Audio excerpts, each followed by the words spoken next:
Star Wars Sessions, probably Britain's greatest Star Wars podcast. The Star Wars Sessions podcast. Palpatine loves a good Star Wars session. Absolute legends of Star Wars Sessions. This is the way. Please welcome your hosts, Matt Hudson and Luke Bly. This is when fun begins. Good morning, afternoon or evening, wherever you are in the galaxy, and welcome to Star Wars Sessions. Come for the Star Wars, stay for the sessions. My name is Matt Hudson, aka Jabba the Hutt, and joining me as ever in the cockpit of the Essex Falcon, he's the greatest Star Wars man, fan and buddy out there. He's the big boy of Basildon. He's Master Blywalker, Luke Bly. How are you, my friend? Hey, I'm not too bad, mate boy. I'm not too bad. You know, I've got a cheeky beerio here. And all in all, you know, life is good. How on earth are you, mate boy? I'm good. You just caught me having a swig of my beerio, mate. A Carlsberg Premium Export Pilsner 1 pint can by appointment to the Royal Danish Court, no less.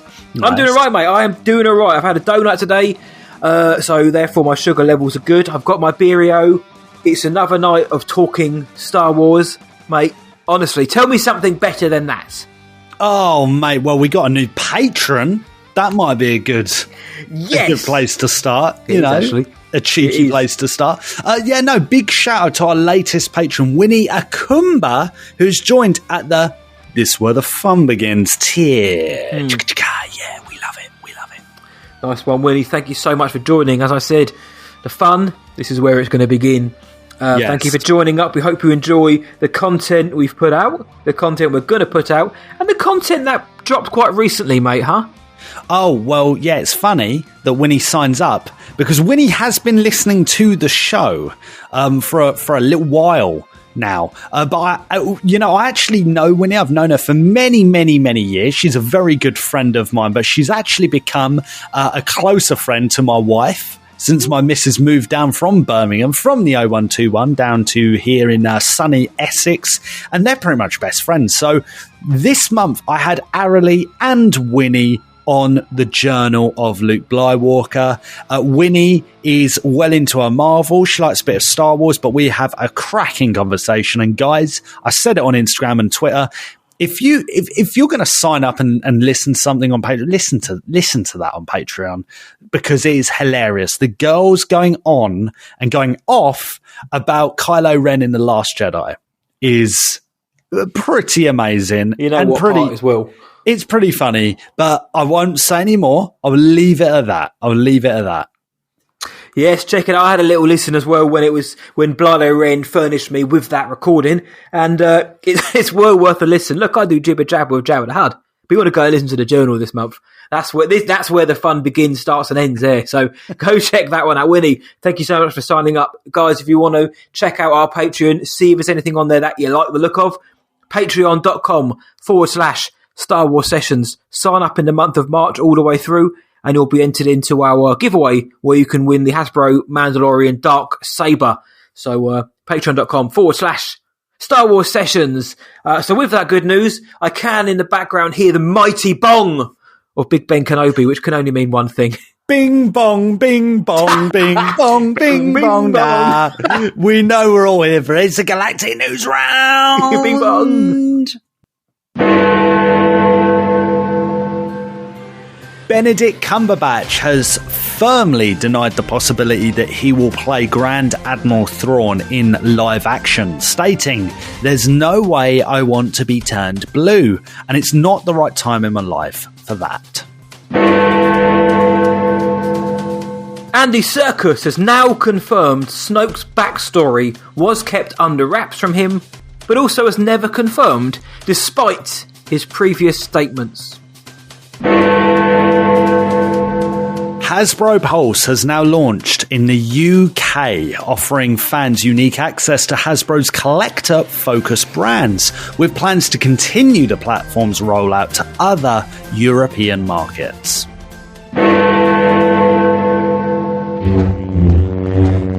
Hi, this is Jamie Dew from the Duel of the Fates audio series, and you are listening to Star Wars Sessions. probably Britain's greatest Star Wars podcast.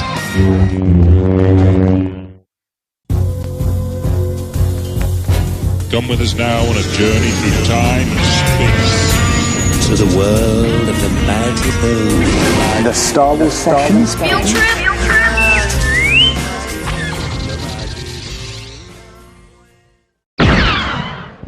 Oi, listeners. We're on a little adventure today. Oh, loud. Stupid timing. We're on a little, let me start again. Forget it. Hello there, listeners. This is the start of our little field trip. Hello guys, afternoon, morning. Where are we, Matty boy? We are currently outside the bus station in Basildon. You may have heard of that before. Luke references quite a lot, and there's a landmark we're walking towards now, isn't there, mate? Yeah, it's the Her Majesty's Royal Greggs. That's it. By order of Her Majesty. Apparently old Lizzie comes down here quite a lot. She likes a sausage roll. Yeah, she loves a sausage roll. She likes a pack of donuts there. Right, okay, there's only 3 people allowed in here, so shall we wait until one of them goes? Yes. Let's wait for... We're just going to hang around. We'll hang around, and basically we're going to decide what we're going to get. We're going to plan our After you, order. mate. Yeah. I'm looking at the donuts. Last time we came out, we got a 4-pack of donuts, and none survived. I know, it's ridiculous, isn't it? It is crazy. Yeah, we are, mate, yeah. Oh, mate. Obviously, It's only 3. There's only 3 people allowed in the shop, but like a contingent of people just turned up. It's like army loads just of turned people. up. Let me just pause it and then we'll go order. What you got, mate? We're in. Right, I've got a sweet treats box. It's 2 caramel Donuts, donuts, isn't it? a Donuts. strawberry donut, and a chocky donut, mate. 4 of them. Naughty donuts. None will survive. I'm going to get a coffee. Are you going to get savoury? I might get a sausage roll. Or I think I'll get one of the Queen's Face as well, mate. Yeah. I'll get a sausage roll and I'm going to get a cheeky drink as well. Here we go. So this is. It's been so long since I come to a Greggs, isn't it, Matt? I know, it's just Sessions on tour. We haven't been there for so long. It's got to be like 72 hours. I bet it's literally about 3 days. Literally. You naughty boy. Alright, let's order. I'm going to get... You alright? Can I have a... do you want a sausage roll as well, Yes, mate? please, mate. 2 sausage rolls. We'll have a mocha. A regular mocha. Regular mocha. What do you want, mate? Caramel latte. And a caramel latte, please. Yeah. Can I take a look, please? Yes, please. Yeah, if that's alright. And if I can do my old Greggs app. You know I love the Greggs app. Yes. We love the bargain. I love a bargain. Oh, now do it now. Do it again? Thrifty ring. Yeah. Yeah. Lovely, beautiful. Is that alright? Takes a while with the Pork Oh, does it? encased in pastry. Yeah, now you can put it on the card. Yeah, please. Yeah. We love it. Right, got cheeky mocha. And this will set us up for the conversation. This will, mate, and this will finish it off. Yeah. This will be the middle and the end. Thank you. Yes, please. I'll grab those. You naughty boy. Right. So we've got the Greggs. Yes, We've mate. secured the package. Now what are you getting? We're in the pound shop, mate. I've come to get batteries, but I've actually ended up getting some guilt-free skinny whips, which are mint and dark chocolate snack bars, less than 99 calories. So it's me trying to fool myself that I'm going to lose weight. And Luke's just told me to put some back because they might not taste nice. No, I said, but they might suck. That's it. So I put one Matt packet back. like piled up 3 boxes of these things. I was like, but you've never tasted them before. So rather than buying 15 bars, I only got 10. Only got 10. Oh, do look so a bit yeah, ropey. we're in Pound Shop, which we call in Britain Poundy. The Poundy, yes. The Poundy. Yeah, and it's the kind of place where you can walk in and see like skinny whips and think, oh, I'm the kind of guy who needs those. I'm looking at masks thinking, It's do I the need kind those? of place that gives you happiness. Exactly, it is. It's everything you could ever want, cheap. Yeah. Right, you've heard our exploits of what we're doing. What we're actually doing is we're going to record our main discussion in a park, Luke. Yeah, we are. We are, Matt. because you can do that. Well, Matt and I have started going on walks because you can do that. Yep, we're allowed under to. the rules, and we were like, do you know what? Why don't we go to a park and just record a show on a bench? Particularly this episode because we're talking about the Art of the Mandalorian book. Yes, right. Season 1. And there's a lot to talk about, and it would be really difficult. I feel like it'd be really difficult to do this over like computers virtually, right? No, it would Because do. Plus, they've got one book. Yeah, we've got one. Thank you so much for the guys over at Abrams and Chronicle for the copy. We are so appreciative of this absolute beauty of a book. So we've come together we've both read it, we've both made notes, but we'd have to somehow get a digital copy and read it online, and we'd be like, oh, go to this page, and it'd be a bit naff. So we're like, let's just do it in Gloucester Park, overlooking the sporting village, whilst you've got joggers running past. And it's a crisp day, isn't it, mate? It started raining today. I was like, dude, are we going to be able to do it? Should we push this back? And it was hammering it down, right? But now it's like there's sun, but there's cloud. There's a field. There's football pitches here. Puddles. There's puddles. You know, it's your typical English day, really, isn't it? It's a typical British day. As you've heard, we've had our coffee. We've left the poundy, and we wanted to get stuck into this book because it's been out since November now. It's been fairly hard to come by just commercially. You know, we know a lot of people who've tried to get their hands on it and haven't been able to. So we've been, again, thank you so much to Abrams and Chronicle. We've been so lucky to get this, and we wanted to give it the due credit and respect because, spoilers up top, this book is incredible, mate. Yeah, I think it's amazing. I think it might be one of the best. Honestly, I'm not just saying that. And I think we're going to go into it, and we're going to give specific reasons why. Yep. But the artwork itself is gorgeous. It's amazing. The team have done a great job. This was written by Phil Zostak, and forward by Doug Chang, our boy. Big boy Doug Chang. Prequel Mandem. Prequel life. You know what? I was thinking the other day, I'm so glad we watched the prequels when we were kids. Why is that, mate? I just am. I'm just really proud. I'm proud to be a prequelist. No, man, so am I. I love it. It all counts. It's all part of the lore. But that's when. I'm not going to get myself down a rabbit hole here, but that's when Star Wars felt fun almost. Like the prequels had that fun, adventurous tone to them. I think. Also, the internet plays a part in that too. Yeah, it was just before the dark times. But this is fun. Like this is. It just feels different because this is obviously now we're adults and we're doing a podcast about it. We're a lot more in the Star Wars, course, stuff. But we've had years for that to kind of absorb the prequels for what they are. Yeah. But it's nice to be. Do you know what? Just on a side note, see, we're in person now. Yeah, I can see. So you can see how much I dart around. My mind darts around.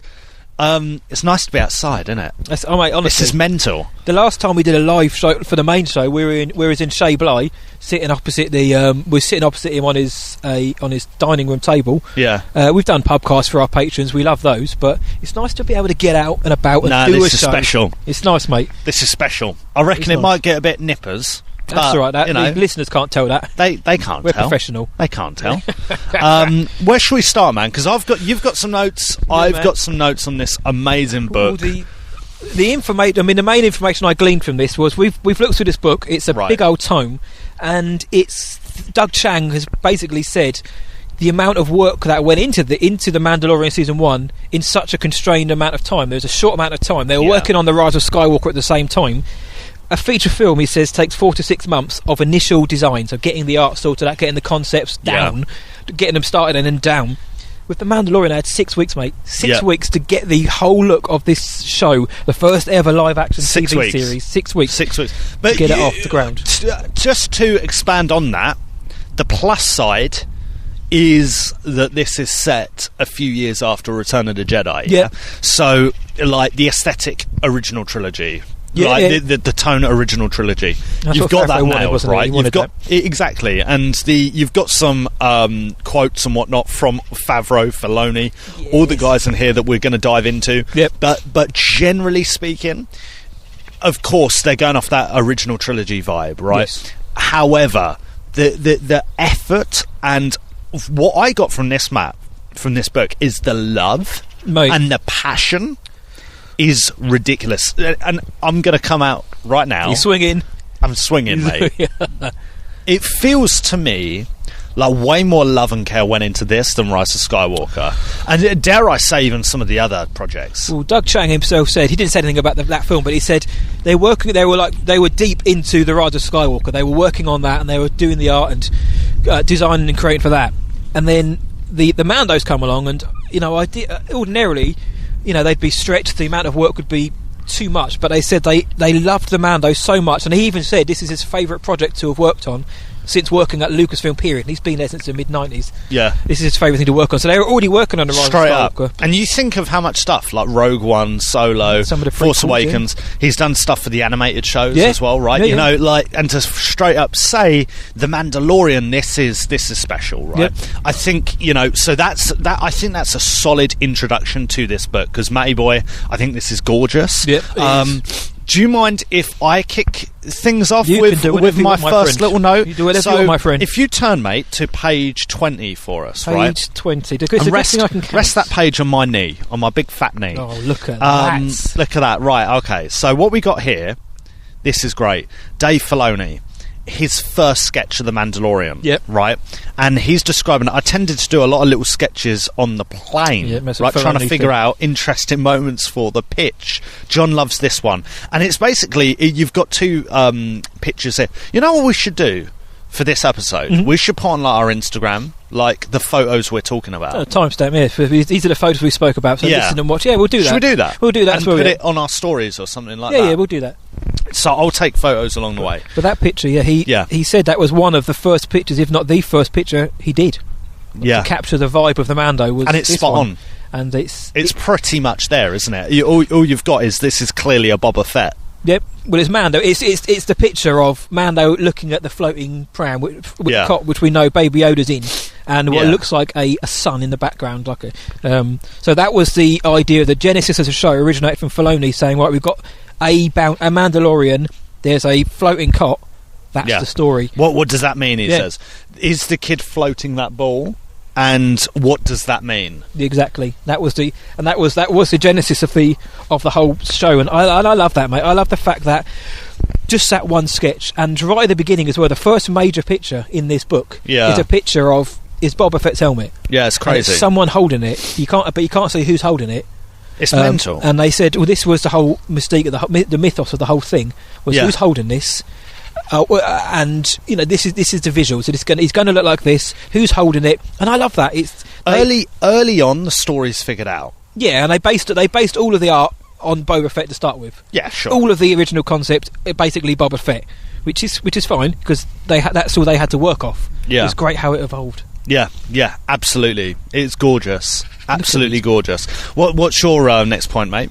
I just like the evolution of the Mandalorians, mate. There's a lot. It's throughout the entire book, but we start off with, like I say, just all the Mandos kind of looked a little bit like Boba Fett. Yep. And then as we go through the book, they start to get different sigils. They start to get like bigger in size. Yep. They start to have different Beefcakes, coloration. beefcakes. They become beefcakes like Favreau himself. Yeah, and that's true. Filoni even Shout said out. that it's on page 24. This is actually the image. Filoni said this picture challenged him to basically come up with greater designs because there's about 7 Mandalorians and our boy Din holding Baby Yoda in an homage to the Lion King. And he didn't want them all to look the same, so we had to kind of give them different colorations and make Right. them look different. Otherwise, this show could be a bit naff. If they all Right. look the same, you don't know who they are or what's underneath the helmet. So I love that. I love the fact that Filoni is now being challenged himself. Right. And just every picture I look, like these kind of style of artwork, this particularly one was done by Brian Mathias. Yeah.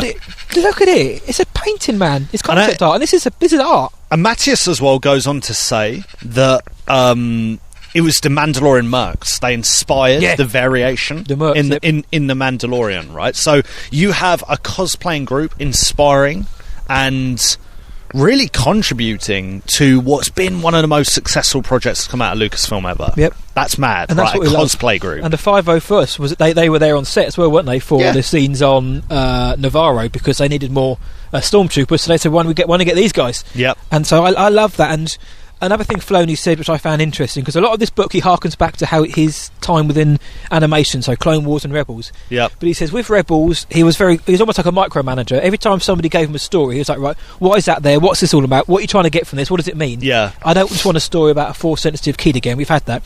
He said with Mando, though, and with John's approach, it was a lot more loose. Yeah. They were willing to see where this story went. So they had the concept art. They knew they had little Baby Yoda. But where did the story go from there? And they let themselves be governed by the creatives around them. And Yeah. Shang says that John It's was like so George in that sense as collaborative. well. Yeah. It's so collaborative, and yet Doug does say something like that, doesn't he? So George was very much. George had his vision, but he would also take suggestions from those around him to shape the lore, which is what John has been doing. Which I love hearing that kind of stuff, man. Right, and I'll be honest, The Mandalorian screams that. It screams. How do we put it? There's just different ideas. It feels so right. Yep. It feels so right. Do you reckon it's going to rain? It is getting quite overcast, but we'll go through. We'll power through. If so, we'll pause. Yep. And we'll run away into the woods. Into the woods. Right, so I've got another little note here, right, that I thought was really interesting. Yep. What is it? 31? Page 31. Turn to that for us, matey boy. Page 31, so just a couple of pages round. Yeah, so what's this? So it's all coming together, right? This is all on the Mandalorian. You noted this as well? I got this as well, man. This was so cool, and this was something that I didn't notice about this bit of art, was that they're taking bits from, like, the Star Wars universe. So, for example, the pauldron, the Shore Trooper pauldron from Rogue One, right? So the bit that's on his shoulder is being used for Mando's armor in the first episode, in the first chapter, when he's just got like that kind of like low level, that beginning armor, his ragtag kind of armor. And it's like, oh my days, that's so good. That's so RPG. That's so like role playing game. You kill someone and you take a bit of their armor because, well, you would, right? It's whether it's a trophy or because you need it. Right. Basically, I think it's the latter for this. It seems like that, and that's what they were going for. So cool. And this is kind of bouncing off of what you've said, is that it's this progression, this evolution of the armor design. But even with the Mandalorian himself, even with Din himself, that's evident in this book. And once again, when we reiterate, this is a short space of time they're doing this. 6 weeks. You can see the passion. Because it's just seamless. It is seamless. I love that. Who was it? Matthias as well was saying he was playing around with a different colour visor, and he was like, "Oh yeah, this one I wanted to go for like a brown, like one," and he was like, "Do you know what? Just didn't work like that. Brown with the gold with." Like the silver just doesn't work. It's black, and you know, and it works, man. And there's a lot of Rogue One references in this. I noticed there's a lot of unused concept for Rogue One, which has bled into the Mandalorian. And they also took a lot of inspiration from Rogue One, and I found that to be quite interesting because obviously it's the OT aesthetic, like you mentioned, what Favreau wanted all along. But going through this book, they took a lot of ideas from Rogue One, and again, they only had a very small window to get this turned around in, so they're going to go back to potentially more recent things which they can just grab the ideas from, or potentially go to the costume department and actually literally grab them. But I love that they're reusing these, and it gives the Shore Troopers and the Death Troopers just that extra bit of lore and an extra bit of place in the canon to know that when you see Mando in those opening episodes, he's got looks like the Stark Troopers, Death Troopers codpiece, and the pauldron from the Shore Trooper. So there's a bit of them on him somewhere, and his evolution as well. I love it. It always started off.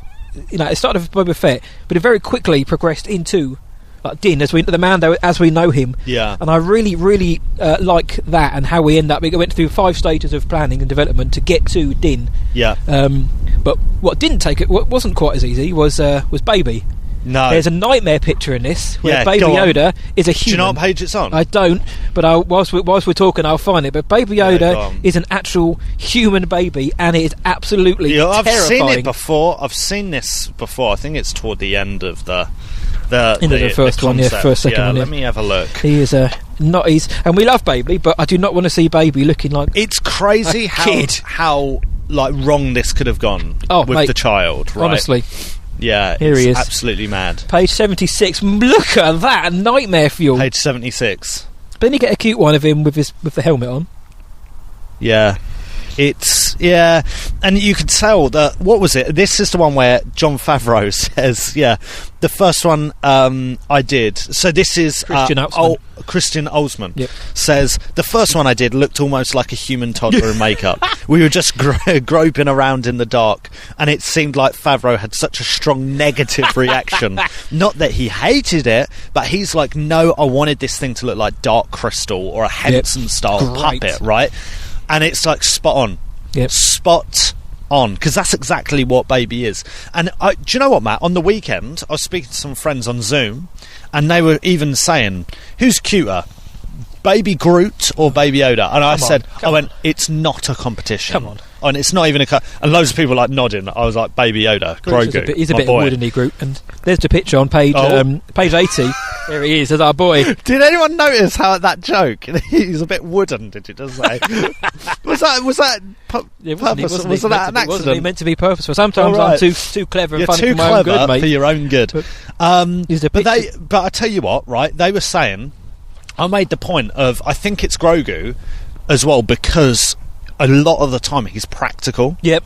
I said, I think there's just something else that resonates in our brain, even if it's subconscious. And when you can see, because there are moments where you can tell it's CG Grogu, but when you see him walk in, and the amount of people who worked on him, like, there was how many people were controlling him at one time? Yeah, it's ridiculous. Like, each eyebrow had about 3 people working. But Christian Oxman basically went back to the well, and he found the picture.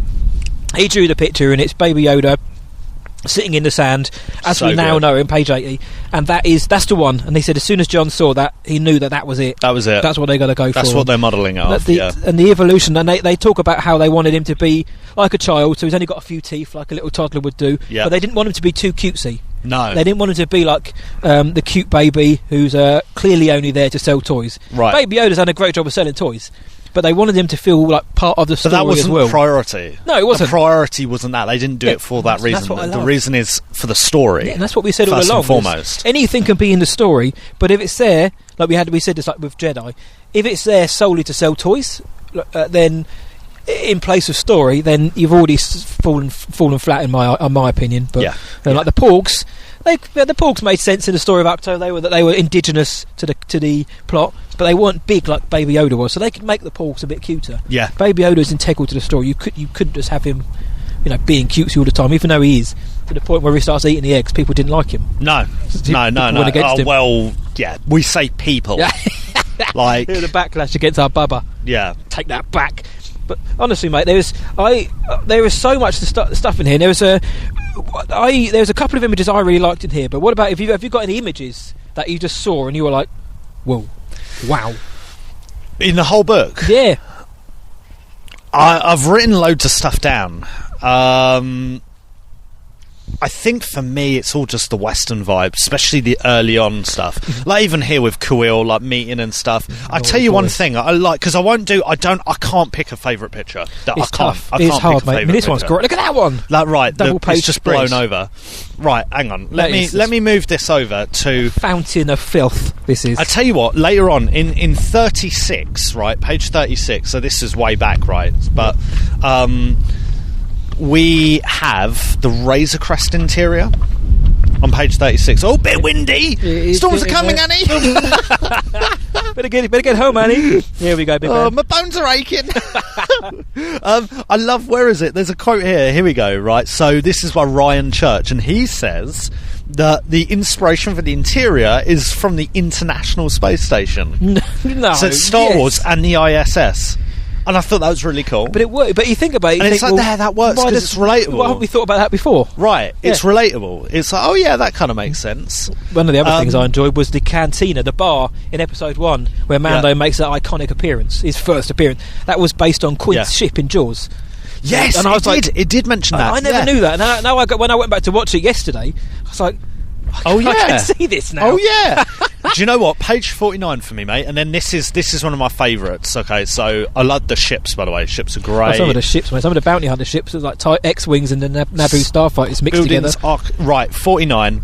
There's a mention here, right, from Eric Tiemens, okay, and he says this was early exploration of the igloo metaphor with the added Star Wars gack.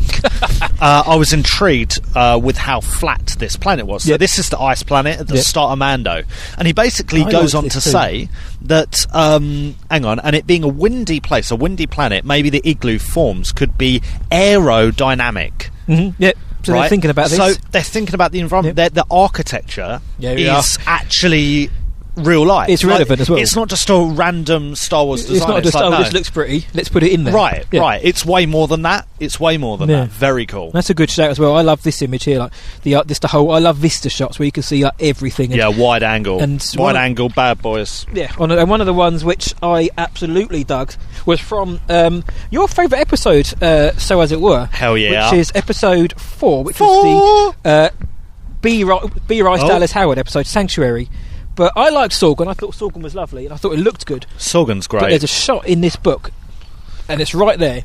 It makes Sorgan look sprawling and bigger and beautiful. Gorgeous. What page is that? This is 140, I believe. 140. That is absolutely stunning. And it shows these peaked domes. And again, it plays into what you said. That is absolutely stunning. They wanted that Star Wars aesthetic, but at the same time, they wanted something a little bit more different. And I've said before, I've always loved the idea of grass in Star Wars. I know that makes no sense whatsoever, but I love the idea of like a lightsaber up against this kind of background. It's a bit Endor-y, but it's not. Yeah. It's like Takadana-y, Endor-y, but the peaked domes, like a meringue top or a Hershey's Kisses, classic, just make this look incredible. And they made it look a little bit bigger, but I love the look of Sorgan. I think the look of Sorgan is wonderful. And I think this book does it justice as well.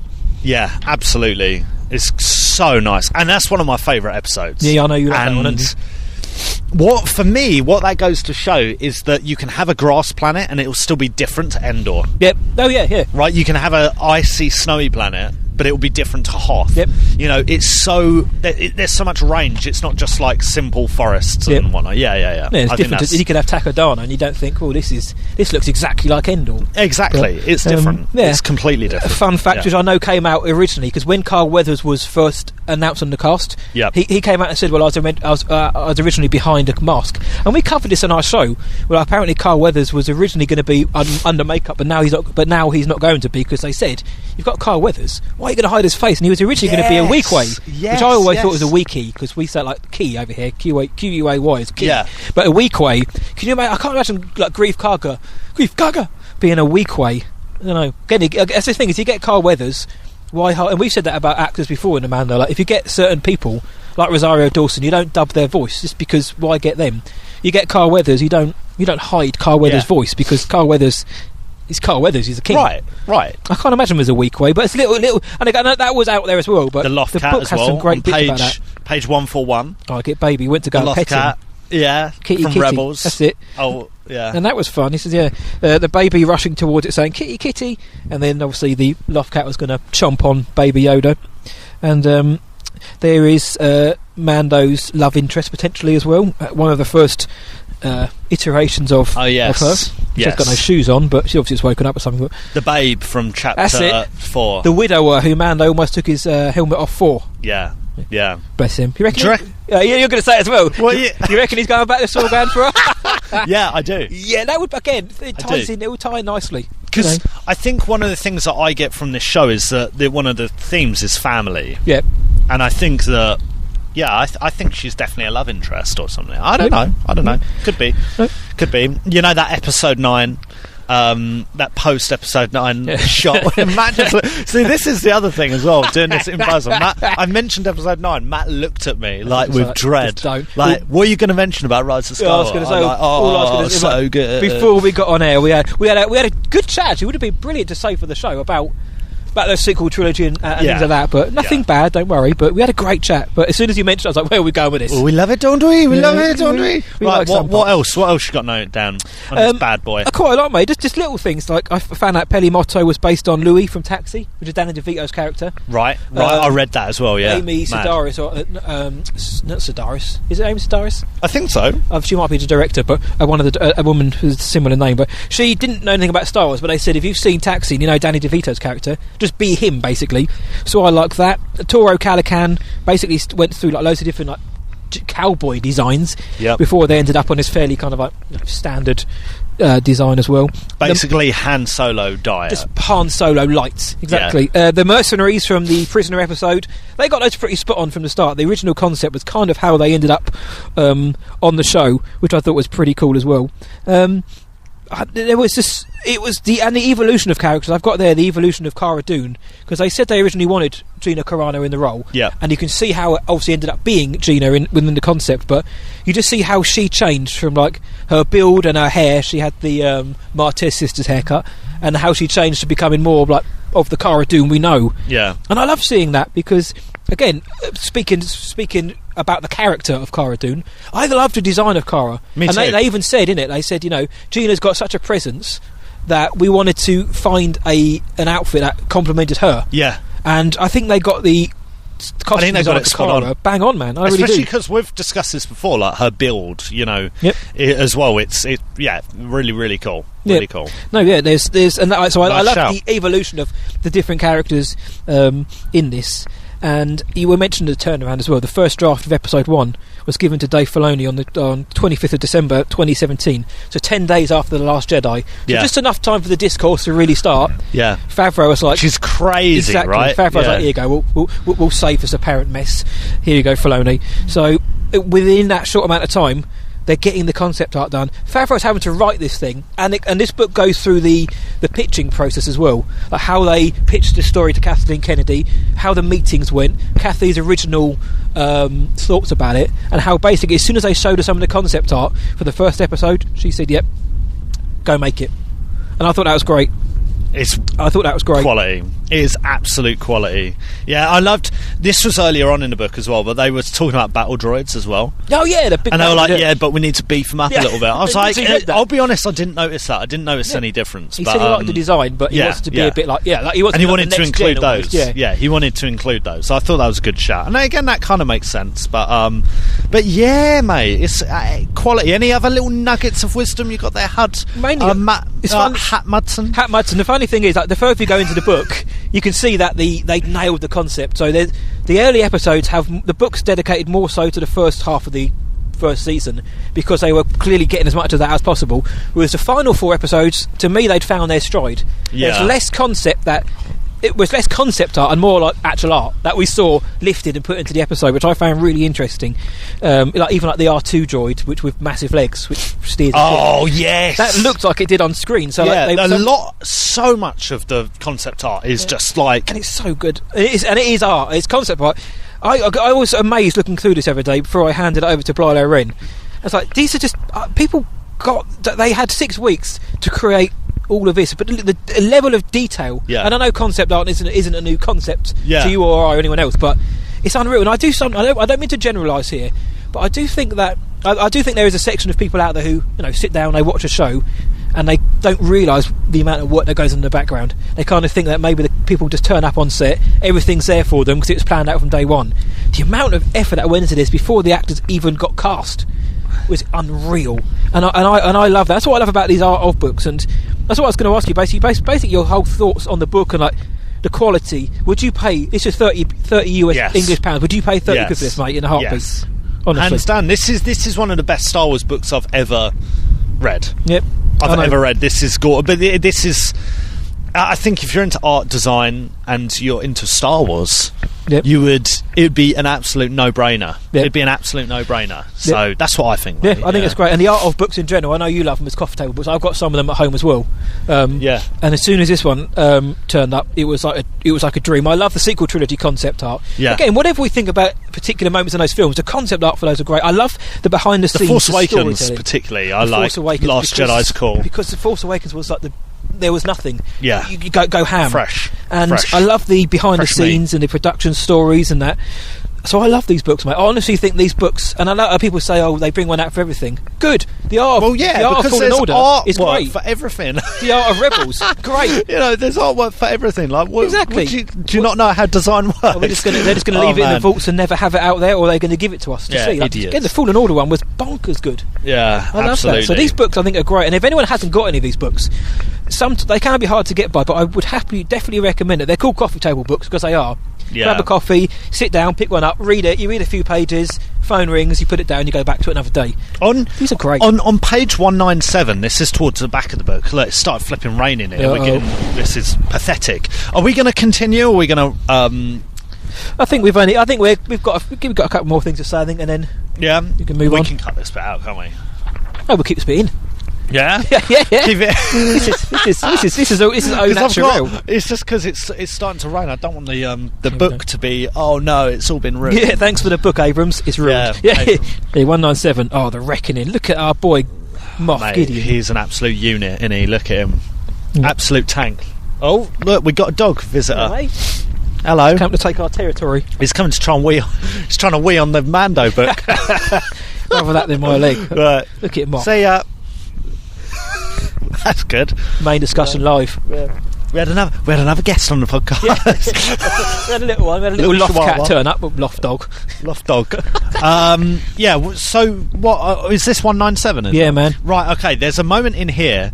Doug Chang is. I'm pretty sure it's Doug Chang is praising how quick Dave Filoni and Jon Favreau were in approving the designs and whatnot. One or two. They said it was so vital for the production that without their because they knew what they wanted. Yep.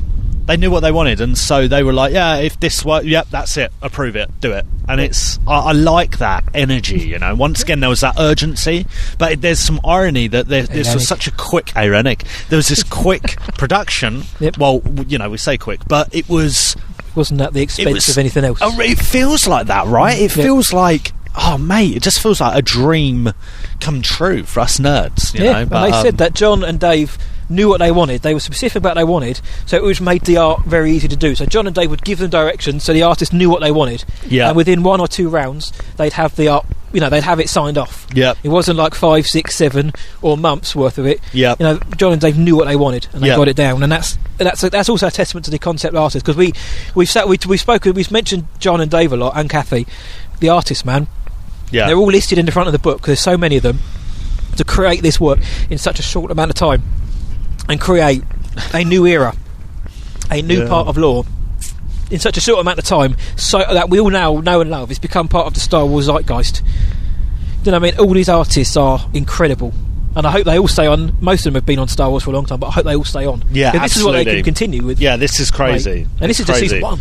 Yeah, I know, it's mad. It is mad. Yeah, I love where are we? 197. So not far from this, there's another bit about Cara Dune posing. No, hang on. No, that's not it. It's another one. It's Baby Yoda and Cara Dune. So if you go to 208, Baba and Cara. Yeah, and Mando. I've written this down. I know what image it's talking about. Let's get there first. There we go. Look at this bad boy. Right, Oldsman again. Right, so you've got Mando and Cara wrestling, or arm wrestling, right? And Baby Yoda's in the background. Like, you can see he's began choking Cara Dune, right? Like actually Yoda and look here, it says that actually they've taken that from Yoda in The Empire Strikes Back. They've literally taken it from The Empire Strikes Back and put it onto this. But yeah, I thought that was a nice little shout. And the cross sections as well. They've got a load of cross sections in this book to give scale for the artists. I love them. So every location has a cross section, so they can see where they need to be. But honestly, the whole book, mate. If you're a fan of art, or Star Wars and a man, but if you're just a fan of art and concept art and the production design, you cannot go wrong with this. And we said it up top, this isn't hyperbole.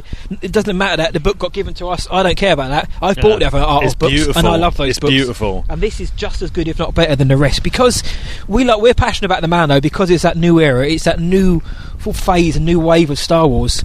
And this book is just a brilliant accompaniment. It is the aromat onto the steak. I'm putting the book away because it's raining. Yeah. I'm like flipping. I'm not going to ruin that book because it's so nice. But it's starting to. I can see like some of the rain is staining. There's one more shout. Yes, mate. Before we wrap, because it is cold. What is going on? Pink. I swear when we came out, it was way more mild than this. It was warm enough when we came. It wasn't warm. Stupid. 10 degrees maybe. Absolutely stupid. What is going on?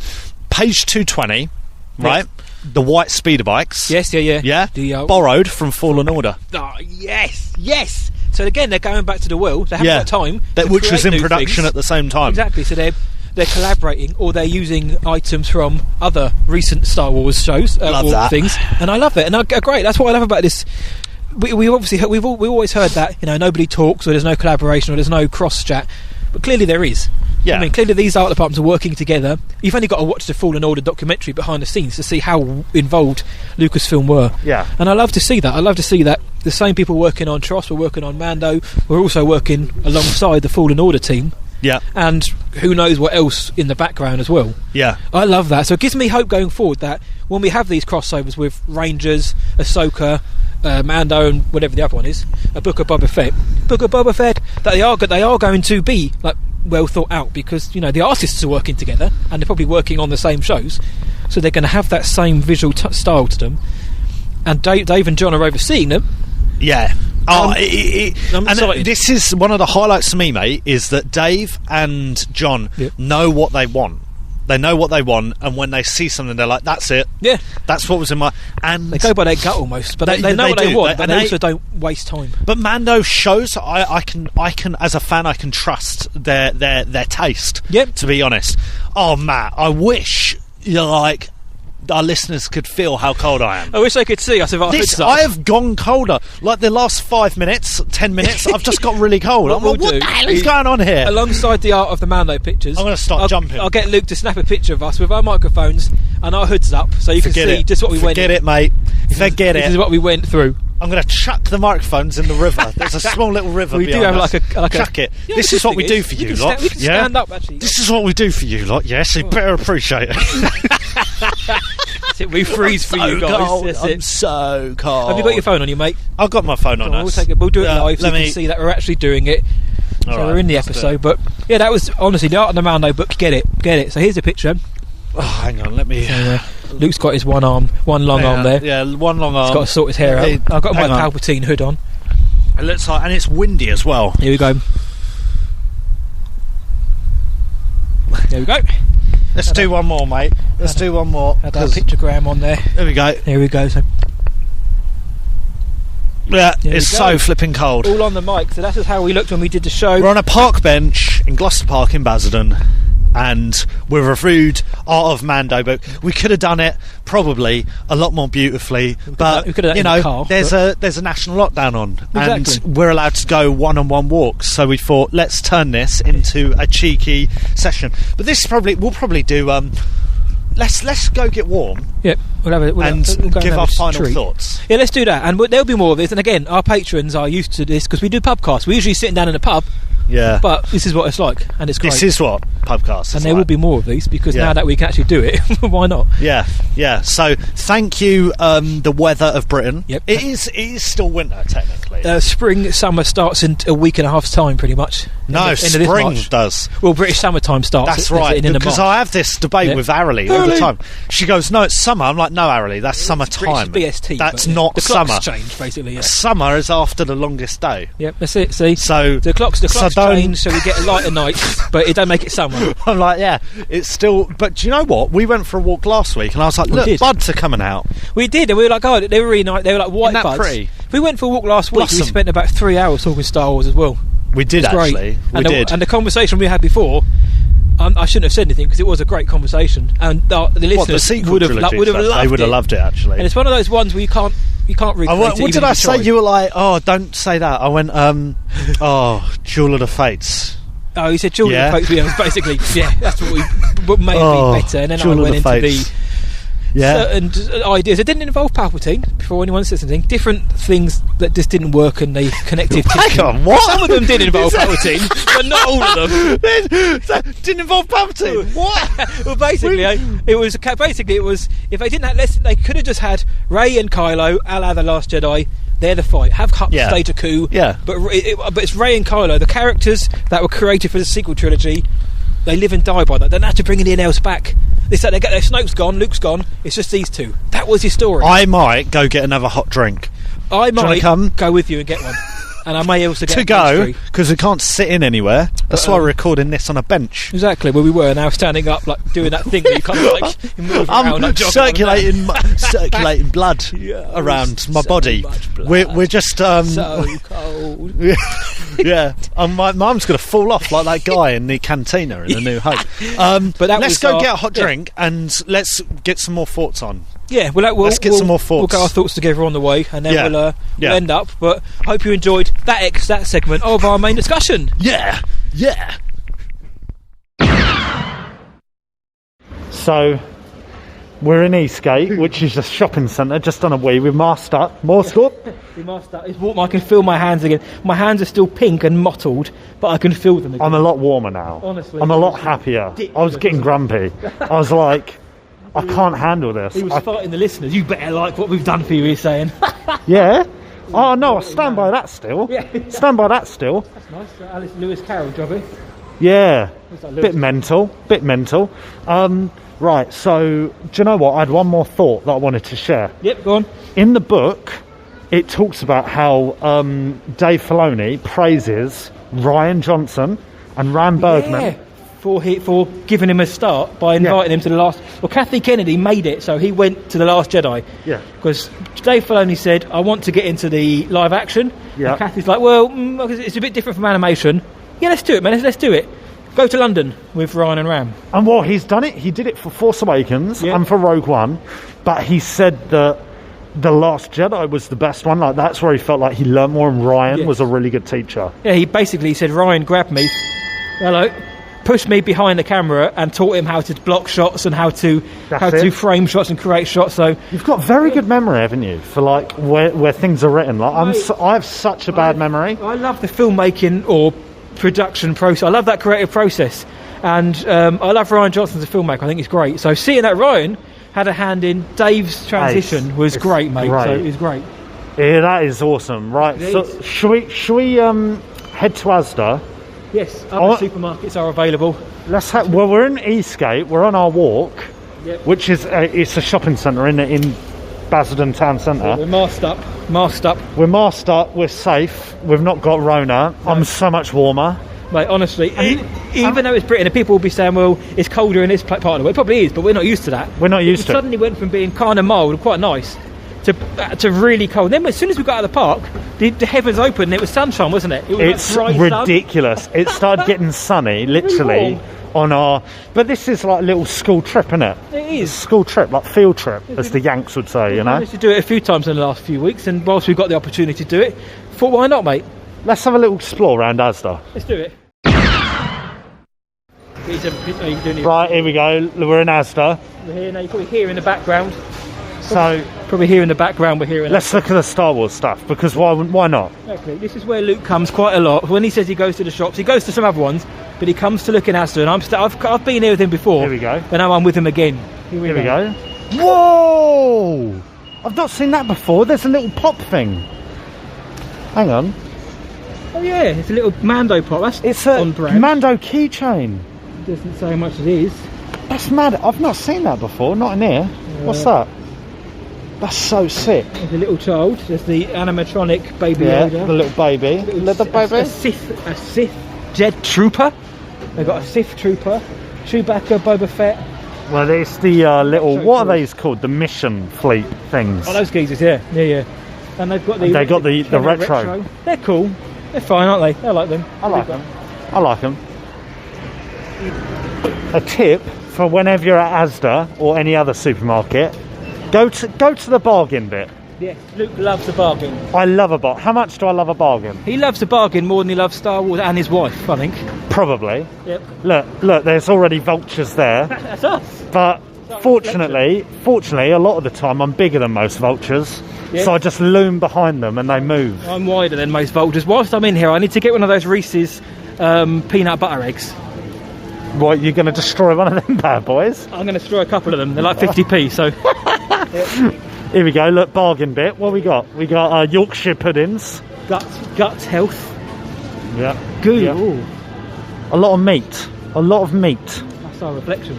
Yeah. I love it. All right. I don't think there's anything there. All right, mate. So we've left what? Boba Fett, Enemy of the Empire. Look at that. That massive vinyl book over there. It's an old Dark Horse Comics cover of Boba Fett comics. Enemy of the Empire. Yeah. Why you want that? We just come on to give our final thoughts, and I've just seen this massive canvas staring back at me. It was like it's fate. Well, we've gone past HMV, so we've left Asda. Matt got some weird toothpaste. It's cucumber, watermelon, and mint. It's Sacrifresh, so it's got a IP brand to it. So there we go. There's that. Luke took me to the thrift section, as you just heard, And when we went off air, I saw it and I was like, oh, I've got to have this. And it seems to be that every time we've gone somewhere, like as soon as we went off air in the toy section, I saw a load of season 1 Mando pops. So basically, check out our socials and our website for the full interactive experience, isn't it, mate? Yeah, that's it, mate. We're on one. So we're going to wrap things up there for the main discussion. Yep. And we're on our way back. Matt will be driving back after our long walk. Yep. Best thing about the Mando Art of book, mate. The evolution, the progression, mate. Seeing how it started and the passion and the will of these people to get this work done, and how it ended up on screen, how we saw it, is unreal. And the fact that it didn't look so different from the original concept, apart from Baby Yoda, and how they managed to realise that in such a short amount of time. I love seeing that, mate. I loved it. Yeah, I'd agree with you there, man. I'd agree with that. I'd strongly recommend it for any Star Wars fan, to be honest. Not just like people who are into the art, the designs and everything. This is, I think, my favourite art of book. Yep. No two ways about it. And listen, like Matty Boy opened up with, there's been a few problems with getting it over to the UK for whatever reason. But whatever. Hopefully that's improved upon for the season 2. Yes, I can't wait for that. Now we know the quality we're going to get in this book. And I'd add to that, even if you just like behind the scenes film or TV production stories, if you like how things are made, like the magic behind the curtain, you'll love this book. And honestly, if you can get it, if you can afford it, get it, because it's well worth it. This book is the way. It is the way, and it's crazy. You know what? I think this book, like what you just said, it builds upon the real life experiences a lot more. Like it gives a lot more away than the workings of the sequel trilogy, I feel. It complements the Mandalorian gallery as well, because remember we had in the first season we had those 8 episodes, and they spoke about like music, performances. They broke it down. This book really does complement that. It goes hand in hand with that, doesn't it? Really, to be honest. So, mate, this has been quality. It's been nice having a little walk. Yep. And recording this. Exercise. Been a little adventure as well. Yep. So I hope the listeners have enjoyed this little field trip. This little school trip. Because it's been good crack, really. So I hope they've enjoyed it as much as we have doing it. So we're leaving the mall now. Symbolically, the main discussion is over as we leave the shopping mall. Do you know what? I know we said we'd end it there, but we've got back outside, and guess what? It's flipping warm. It's really nice. What is going on? This is stupid. Yeah. What is going on? I'm annoyed. Yeah. I'm going to go mental. Yeah, this ain't the way. I hope you like what we've done for you here. We've gone through different weather for you lads here. Yeah. Exactly. Hi, I'm Ken Absock, author of Why We Love Star Wars, and you're listening to Star Wars Sessions, probably Britain's greatest Star Wars podcast. Road trip. Yeah. Field trip. We were like little uns going on a little walk, on a little adventure. I had a bag like, as well, didn't I? Come on, Matt. Don't get distracted by the gift shop. Don't Exactly. Don't go into the toilets with those strangers. Come away from the tuck shop, big boy. Yeah, exactly. It's very much me. Field trip. So let's talk more about the Mandalorian. As it turns out, the Essex Falcon has touched down outside our favourite dusty drinking hole, the Bantina. Luke, shall we? Oh, mate, let's do it.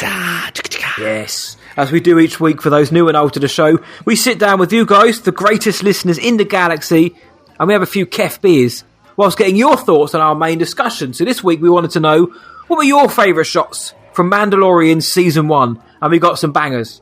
Oh, we got some proper bangers and mash, mate. But it's like I went down to the bangers and mash shop and said, I'll have 500, please. The iconic shot of Mando entering the cantina in Chapter 1 was the favourite of Rob C. Walton, Rach at This Cries Life, and the Fly on the Wall podcast. Happy 100, by the way, guys. 100 episodes there. Yes. Naughty. Jin Urso said, for me, it's got to be the Mudhorn getting a dose of the Force from the child, a.k.a. Grogu post Season 1, being lifted in the air and ultimately saving Din. Nice one there, Jin. Twin Sons Collecting also said Grogu lifting the Mandalorian while lifting the Mudhorn, sorry. Not the Mad. Imagine that, lifting the Mandalorian and the Mudhorn. Wrong one, whoops. Yes, sorry, mate. Yeah. Air party. Grogu lifting the Mudhorn while Mando's on his knees holding the knife. And Sith Slayer 246 and Maya Koran said the moment Gideon emerged from the TIE wreckage with the Darksaber. Ooh, what a shout, guys. What a shout. Yes, nice one. We've got a voice message coming up now. The first one into the show from the legend who calls himself the Bearded Nerd Guy. And who are we to argue? Let's hear what he said. Hi there, Star Wars Sessions podcast. Bearded Nerd Guy here.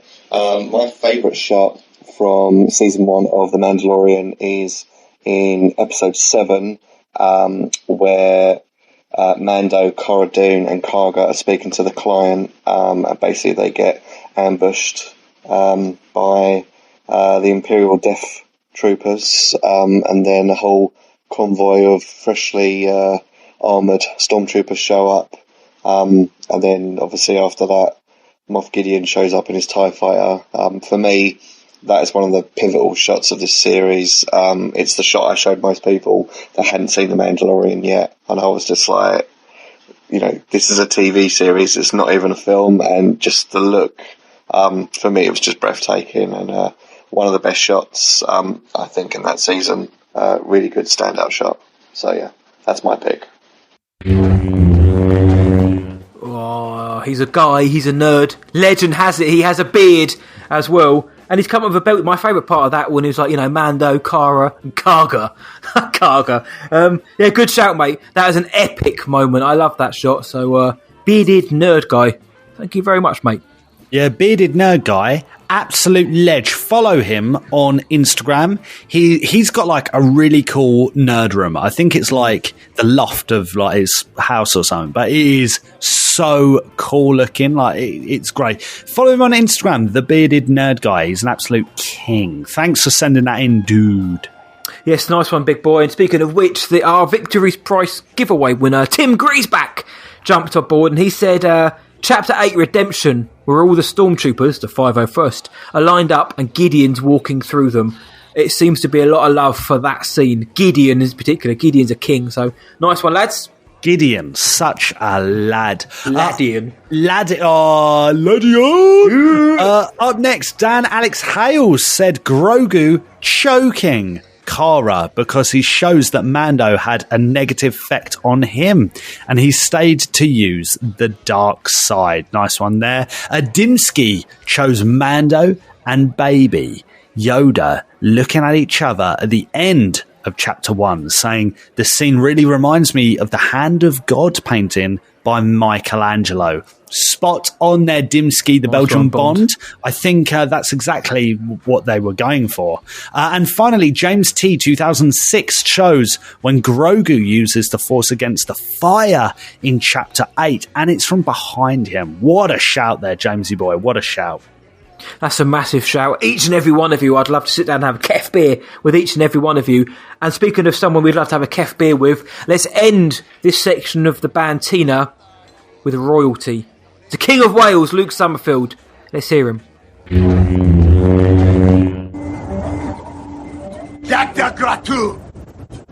Hey dudes, Spotchka all round? I'm paying with Imperial credits. There are some wonderful shots all across Season 1, but for me, it has to be Gideon cutting his way out of the TIE fighter and standing to reveal the Darksaber, pushing the show to a new high. Bring on Season 3. Catch me online at 1/4 portion.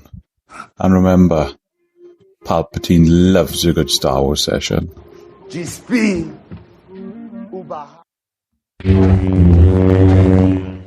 Mate, anyone who's willing to buy the rounds of Spotchka, I mean, nice one. 1/4 portion online. Go check him out. Luke, thank you, mate. And yeah, that, as I mentioned earlier, that scene of Gideon on the TIE fighter, also Sith Slayer and Maya, love that as well. You're in esteemed company there, mate. Great shout.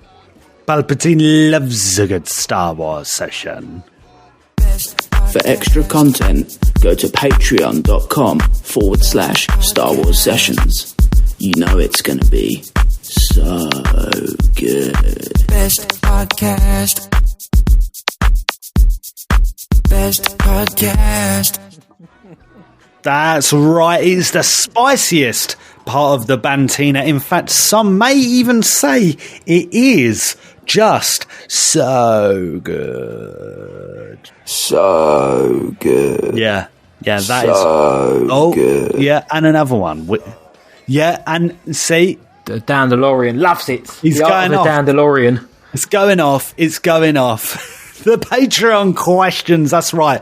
We answer Patreon questions every week here at Star Wars Sessions, and to kick us off, it is a cheeky one from Stuart Howes, who asked this, Matty Boy. Are you ready? I am. He asked, this may have been asked before, so feel free to ignore. No, we won't, Stuart. Never. But I've always wondered about lightsaber duels between different eras. Pair two people from different eras, and how do you think they would go? For example, given the distinctive styles between the eras, how would the silky, honed skills of Qui-Gon fare against the raw, aggressive nature of Kylo? Or, even more hypothetically, how would Luke go against Obi-Wan? Both at the peak of their powers. What are you saying to that cheeky question there, Matty Boy?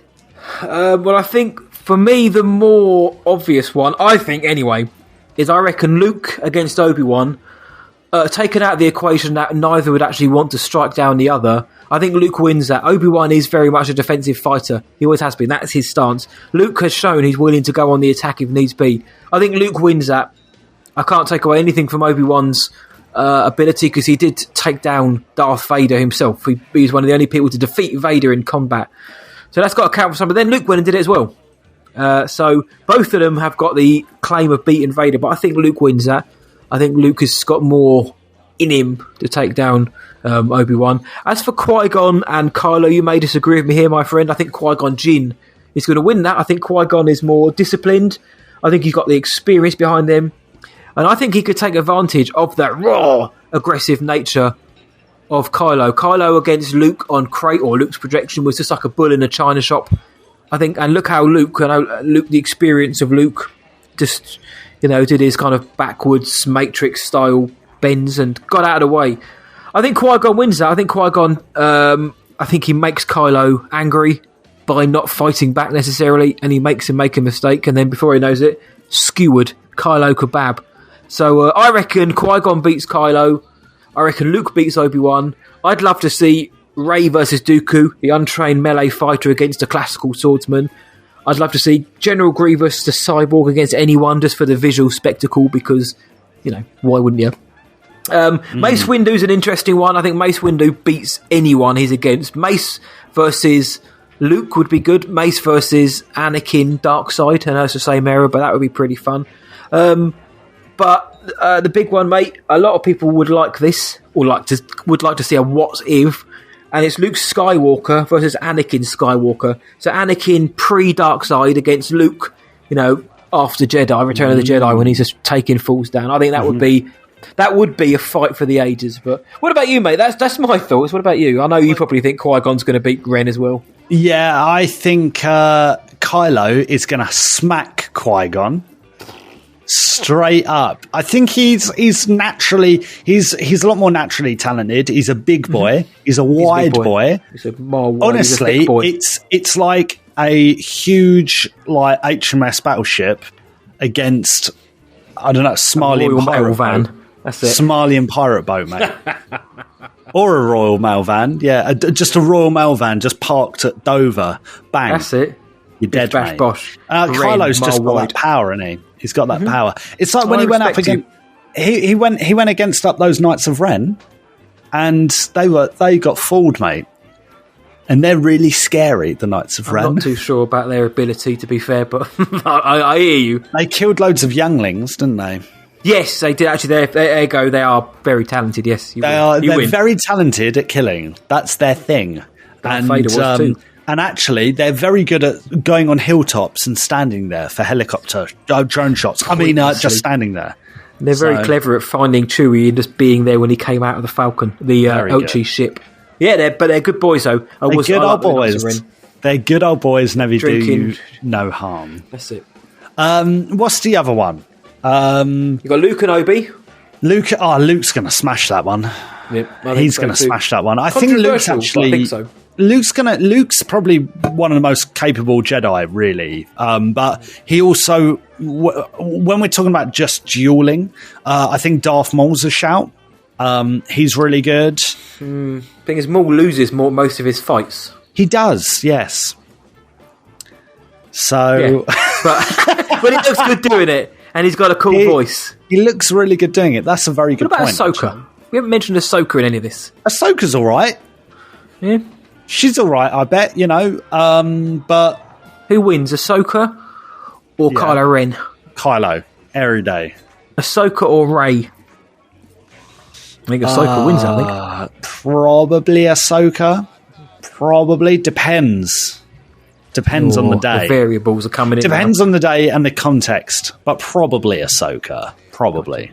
Just like we're probably Britain's Greatest Star Wars podcast, but there's no way of knowing. No, there's no metrics that could measure that. Yeah, we might not even be Essexes. Like, we don't know. We don't know. But it's a very good question. Like you said, Mace Windu. Love to see a bit more of Mace Windu. Man. We all love a bit of Windu. We love a Windu session. And Yoda loves it. Yoda versus Yaddle. Oh, mate. Yoda strikes me as a nice boy. He'd open a door for Yaddle. I can't imagine him then thrusting a saber through her spine. Yeah, I don't know. Yeah. Well, to be fair though, she's sitting there. She's in the council gawping in episode 1, and then she's never seen again. I know. I think Yoda sparred with her and lopped her bonce off. I think he lopped her loaf off. What happened to Yaddle? Like, what happened? Was she killed off screen or something? No. In Legend she was. In Legend she took a grenade to the gut to save Anakin, and in canon nobody cares basically, apart from Grease Dritus. He wants to go on a date with her, the dude from Fallen Order. But other than that, Yaddle's just that's what I mean. I think Yoda just lops her bonce off. That's nice. I'd agree straight up. Well, Grogu did. He was teaching his son Grogu, and his son Grogu accidentally lopped his mother Yaddle's bonce off. Grogu might be a Yoda Yaddle baby. Yep, that's it. Took a loaf off. That's it. I mean, that's what people are saying, but again, that might just be a convenience of they all look the same because they're the same species, and there's only 3 of them. Yeah, I think that's a shout.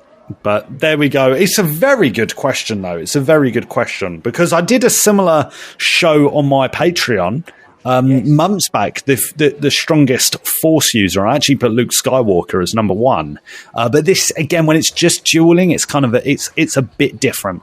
I think probably the best one, like you said, mate, probably it's a toss-up between Mace Windu, Anakin Skywalker, maybe Luke. There's no dark side users in there. Like Palpatine was a bad boy with a saber. Pulled funny faces too. Well, what's interesting about that is that Mace Windu obviously could harness the dark side, right? And somewhat control it. And Anakin, I'm going to include Anakin / Darth Vader, right? So the character in general. So, yeah, it's an interesting one, though. Very, very good question there, Stuart. Cheers, mate. Yeah. No, nice one, Stuart. We'd love to hear your guys' thoughts as well. What a fantasy duels would you like to see cross-era? Who would it be? Who would be in them? Who would win? And what about Stuart's ideas? Who wins, Luke or Obi-Wan? Qui-Gon or Kylo? So interesting. We'd love to hear your thoughts on that. The next question we've got is from a guy who I've really grown to appreciate, my brother, Sean Hudson. And he said, Star Wars Cocktail Club. What would you call the place? So, Luke, we've got a Star Wars Cocktail Club. We are the proprietors of this place. Belgian Bomb would love it. What would we call it? And what would the signature drink of our club be called? Sean says his place is called the Blue Milk Tavern, and the drink is the Haitian Holocron. So we've got a couple of milky clubs, mate. What's yours called, and what's the signature boozer?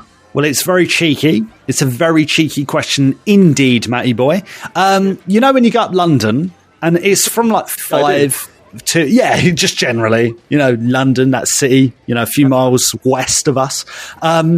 Okay, so you go up London, and let's say you're going out for a cheeky night, and you head to around Piccadilly Circus to a place called Tiger, because from 5 till 8 they do drinks half price, which at London is like liquid gold. Like that doesn't happen. Cheap it's drinks, still like 30 quid a drink, a half price. It isn't cheap.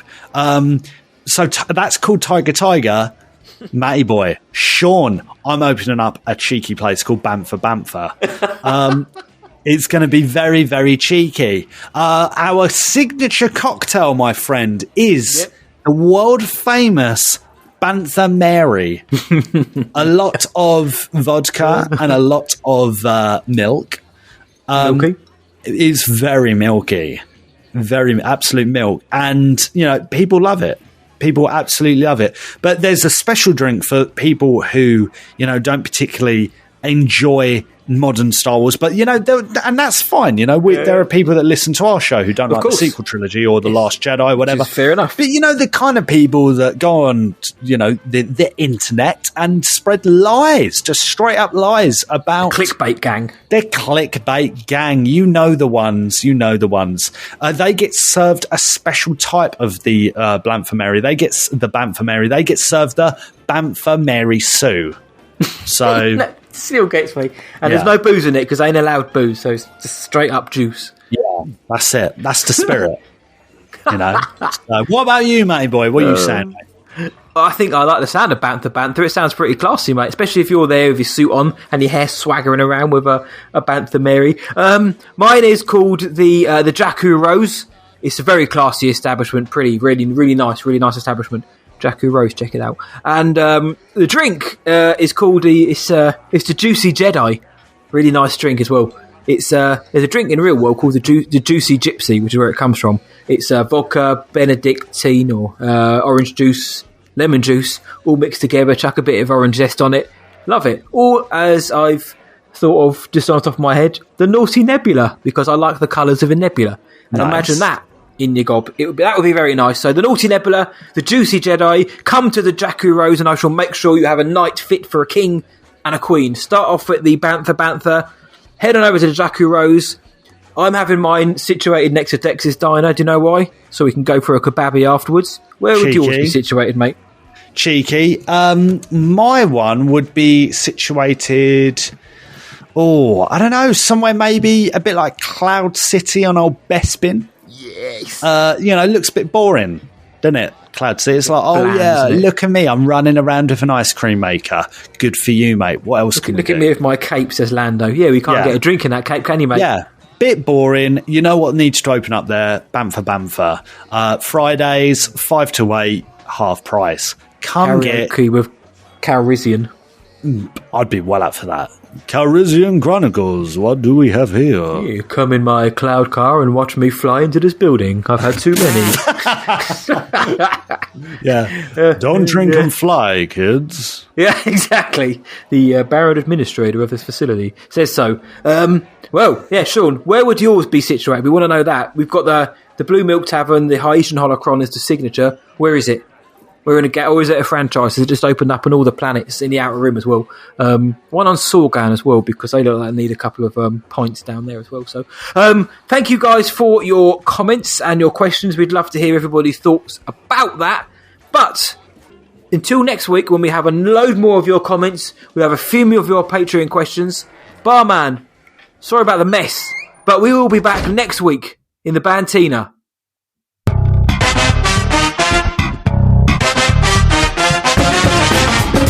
Ladies and gentlemen, it's the Star Wars Sessions game!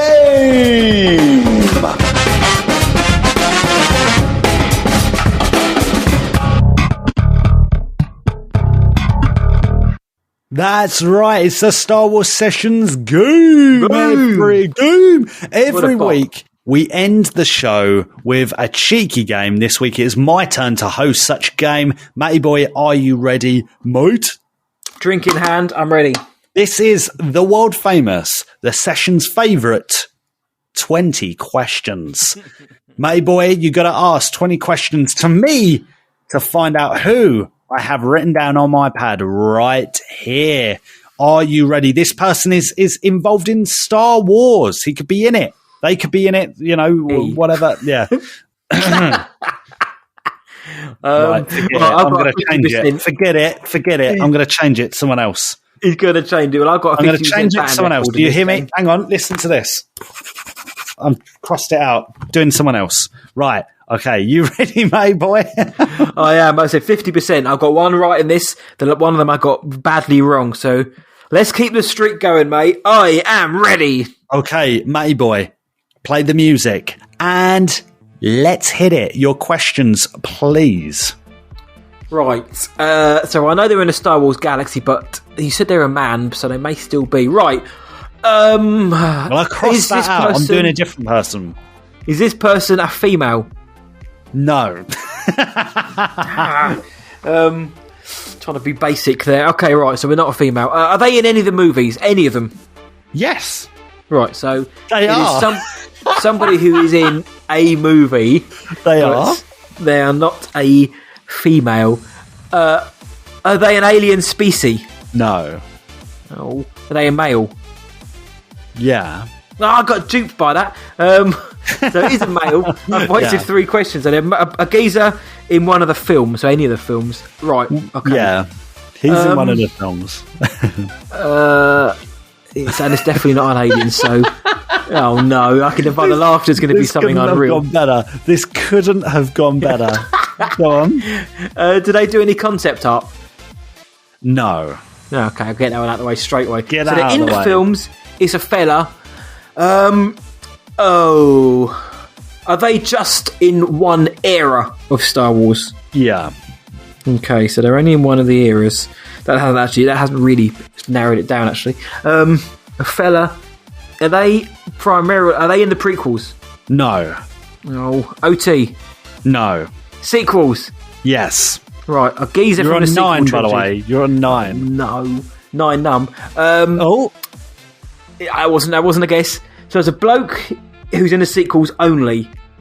Could they be considered to be at least a mile wide in stature? No. They're not Kylo. You're 50% through. Milo. You're 50% You're 50% through, and I can tell you, you're not doing great. 50% through, and all I know is there a bloke in Star Wars. Do you know what you've asked a question that is a real predicament? That is it's like the last question that would help you, but it's led you down a certain path.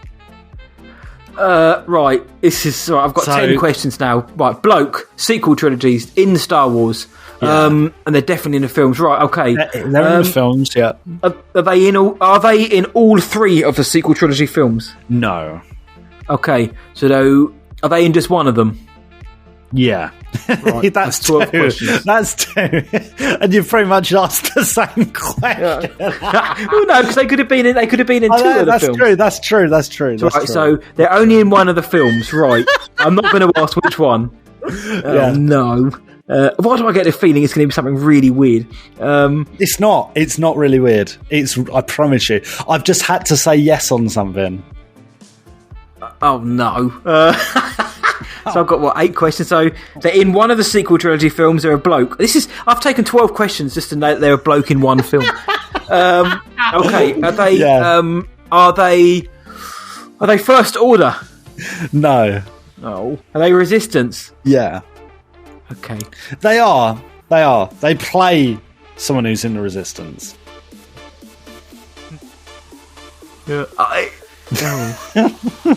Oh no. Are they? Is it an actor's name I'm looking at? Not predominantly. Not predominantly an actor. How many have I got left? Like 5 left? 5. 4 left? You got 5 left. Oh no, this is naughty.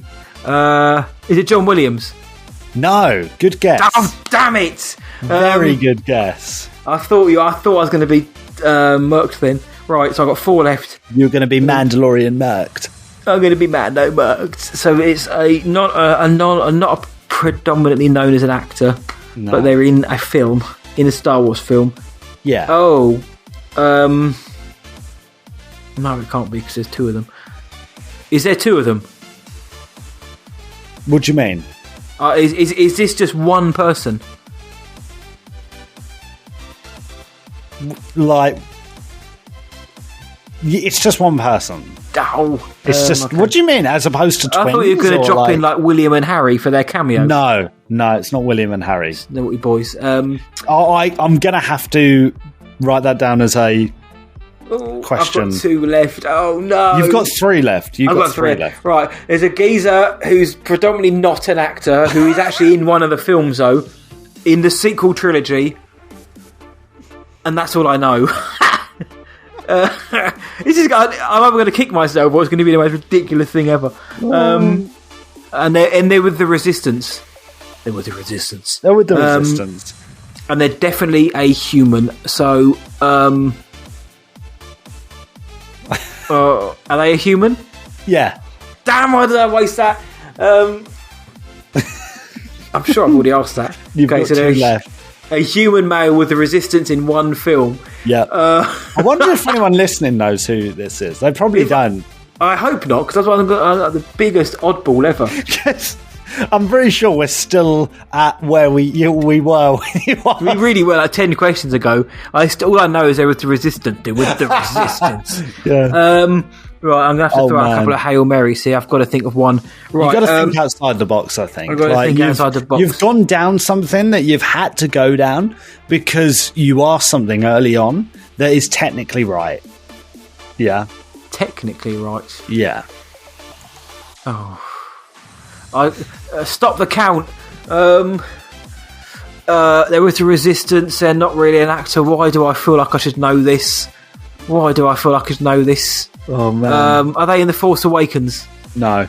Oh, one left. You got one left, mate. Oh, right. This is it. I'm going to say a name. I'm going to think of a name. I'm going to say it, and I hope it's right. Outside the box. Yeah. They're either in The Last Jedi or The Rise of Skywalker with the Resistance. It's a geezer, and that's all I know. And it's a human male. And they're not predominantly an actor. Oh no! Why do I feel like I should? They're not predominantly an actor. Why do I feel like I should actually know this? You're going to kick yourself. If this is who I think it is, I can't believe I'm going to say this. I can't believe I'm going to guess this name. Go on. Because there's people out there saying, really? After what this person's known for? Mark Hamill, Luke Skywalker. No! He's in two films. No! I thought you were going to say, he's known as a voice actor as well, by a lot of people. He's in all three for starters. Oh, yeah. God.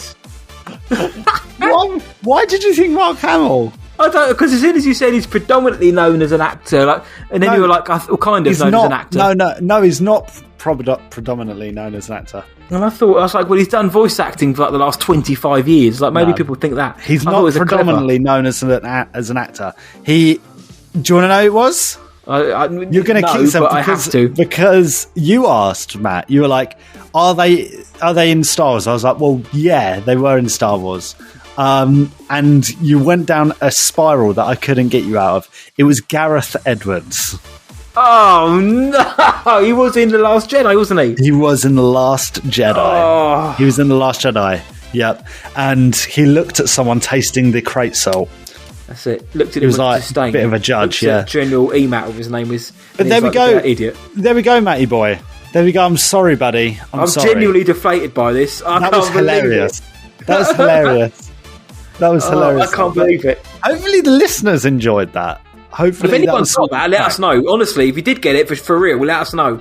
Yeah, let us know. Let us know, and we'll give you a cheeky thumbs up. 2 thumbs up. Yeah, friend.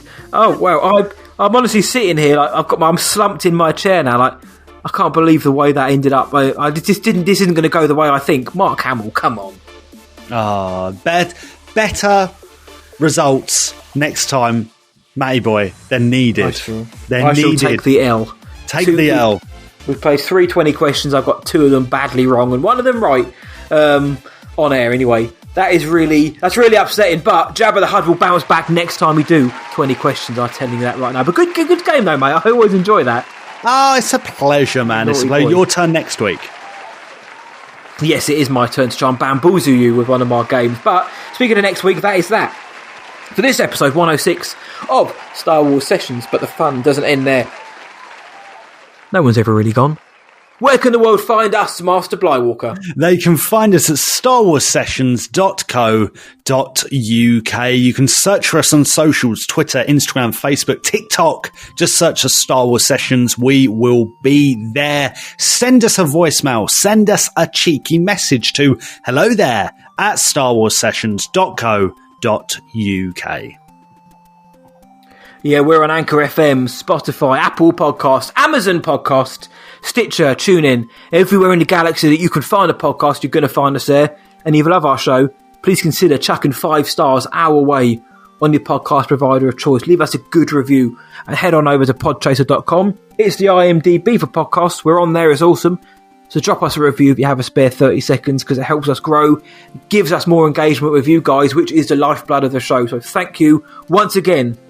And please tell all your Star Wars friends about us. Tell your mum, tell your dad, tell your mates, tell your cats, tell Gareth Edwards, tell your Ewok, tell your cousin.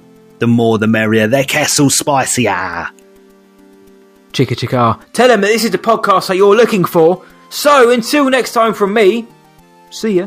And from Luke, may the Force be with you always. Luke, 20 questions. 20 questions, Luke. Ooh. Chug Diang. Yeah.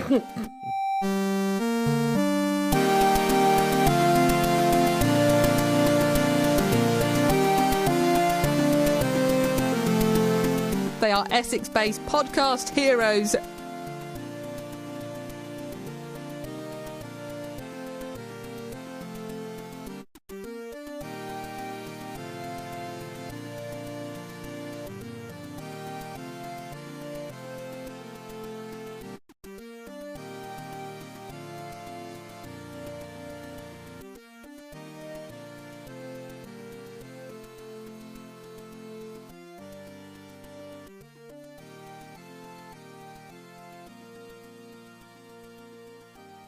How do I know I can trust you?